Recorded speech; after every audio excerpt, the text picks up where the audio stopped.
We need a new or different economy, that much is clear. But what comes next?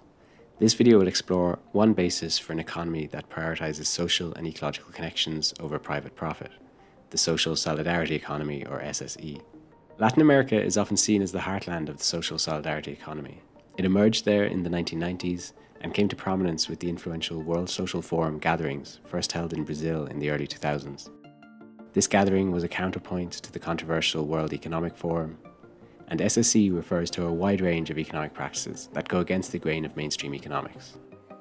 Rather than focusing on profit at all costs, SSE centers on community ownership, cooperation, mutual aid, and ecological sustainability. SSE is usually viewed as more radical in scope than the more politically neutral term social enterprise. While the social solidarity economy aims to build on broad political struggle, social enterprise merely focuses on including excluded groups within the mainstream market. In particular, SSE builds on social movements in the Global South and has been led by activist practices on the ground. Rather than a purely negative form of activism seeking to critique or slow the machine of contemporary economy, SSE seeks system change, allowing social movements to build alternative livelihoods which enact their social values. As one activist stated, "We're not interested in economic development, we're not interested in job creation, we're interested in SSE being a tool for building power." Although it is a relatively new concept, it has very old roots and encompasses many ancient practices.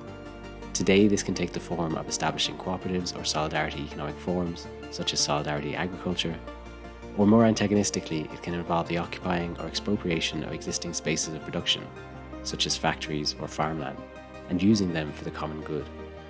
Financial solidarity economy initiatives are common across the global north and south, including credit unions, rotating savings and credit associations known as ROSCAs, mutual banks, and community currencies.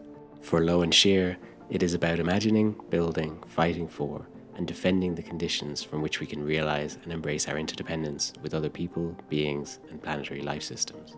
Broad uprisings which enact the social solidarity economy include the ongoing Zapatista rebellion in Chiapas, Mexico, and the communalistic uprisings of the Kurds in Rojava, inspired by the American social ecologist Murray Bookchin.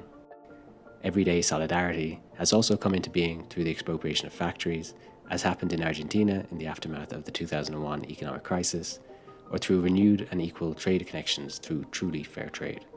As the scholar Ethan Miller has written on this topic, our task is not to invent a new economic blueprint from scratch and then convince the world to adopt it, but rather to participate together in ongoing work to strengthen, connect, and build upon the many economic practices of cooperation and solidarity that already exist. We do not need to wait for a revolution or for capitalism to hit the fan. For more on themes related to the social solidarity economy, have a look around elsewhere on this channel.